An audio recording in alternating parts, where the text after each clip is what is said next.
Hey everyone, and welcome back to the channel. Today, we're diving into one of the most transformative events in human history, something that fundamentally reshaped our world, our food, and even our cultures. We're talking about the Columbian Exchange. So, what exactly was it? Put simply, the Columbian Exchange was the widespread transfer of plants, animals, culture, human populations, technology, diseases, and ideas between the Americas, the New World, and the Old World, which includes Europe, Asia, and Africa in the 5th, 10th, and 16th centuries. It all started with Christopher Columbus's first voyage in 1492. This wasn't just a one-way street.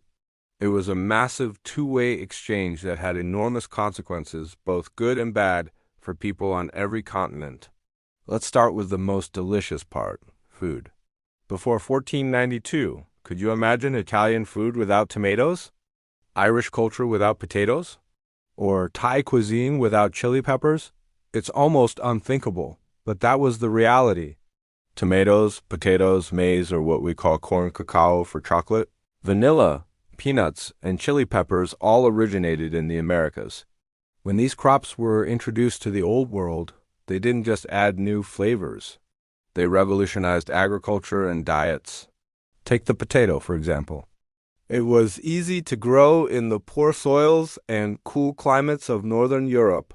It became a staple food that was incredibly calorie-dense, helping to fuel a massive population boom across the continent, particularly in places like Ireland and Germany.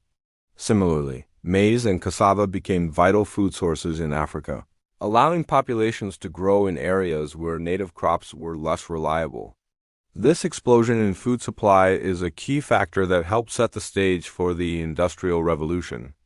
More food meant more people, and more people meant more labor for the new factories. Now, let's flip the coin. What did the Old World bring to the Americas? The list is just as impressive.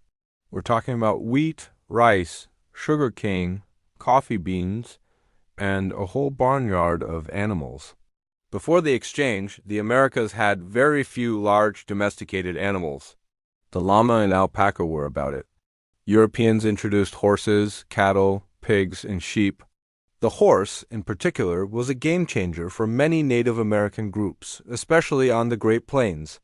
It transformed hunting, travel, and warfare, leading to the rise of powerful equestrian cultures like the Sioux and the Comanche. Cattle ranching became a cornerstone of economies from Argentina to Texas. And pigs, well, they were a hearty source of meat that multiplied quickly wherever they were introduced. But this brings us to the darker side of the exchange. Alongside the crops and animals came something far more deadly: diseases.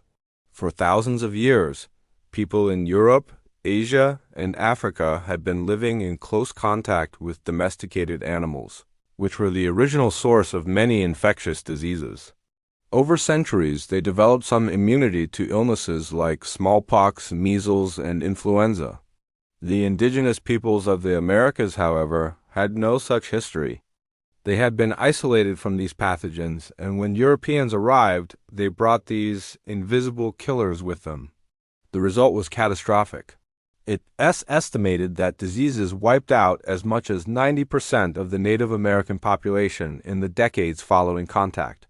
This is often called the Great Dying, and it's one of the most severe demographic disasters in human history. The loss of life was staggering, and it completely shattered societies, making it easier for European powers to conquer and colonize the land. This demographic collapse had profound economic consequences. European colonizers needed labor to work their new plantations, especially for lucrative cash crops like sugar and tobacco. With the native population decimated, they turned to another continent, Africa.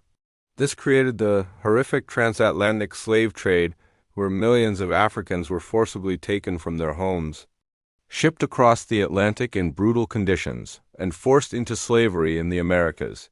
This forced migration of people was a tragic and central part of the Columbian Exchange, creating new, mixed societies, but at an unimaginable human cost.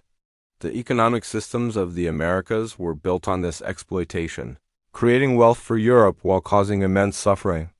The economic impact on Europe was also monumental. The influx of new crops and resources, particularly silver and gold mined from the Americas, fueled European economies.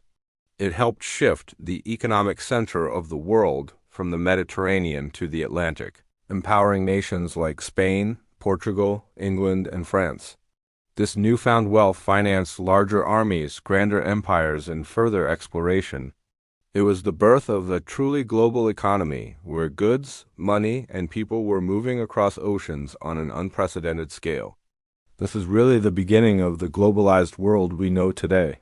But beyond the biology and economics, the cultural impact was just as deep. The Columbian Exchange sparked a massive intermingling of cultures, though often on unequal terms. European languages, religions, and legal systems were imposed across the Americas. Christianity was spread, often forcibly, replacing or blending with indigenous belief systems. This created the complex hybrid cultures we see throughout Latin America today, where indigenous, European, and African traditions have mixed and mingled for centuries. Think about the music, the art, the languages, and the spiritual practices. From the syncretic religions like Vodou in Haiti and Candomblé in Brazil, to the blend of Spanish and Nahuatl in Mexico, the cultural landscape of the Americas is a direct product of this exchange. It also changed the Old World. The immense wealth from the colonies and the intellectual challenge of discovering a new world with entirely new peoples, plants, and animals helped spark the Renaissance and the scientific revolution. It forced Europeans to reconsider their understanding of the world, geography, theology, and humanity itself. So, when we look back at the Columbian Exchange, we see it's a story of connection and collision. It's the story of the potato that prevented famine in Europe and the smallpox that devastated the Americas. It's the story of the horse that empowered Plains Indians and the sugarcane that fueled the slave trade. It brought the world closer together, creating the globalized melting pot we live in. But it also created deep inequalities and legacies of exploitation that we are still grappling with today. It's not a simple story of good versus bad. It's a complex, multifaceted event that shows just how interconnected our world is. Everything from the coffee you drink in the morning to the genetic makeup of populations around the globe has been shaped by this monumental exchange that started over 500 years ago. It's a powerful reminder that history isn't just something in a textbook. It's all around us, in the food we eat and the world we see.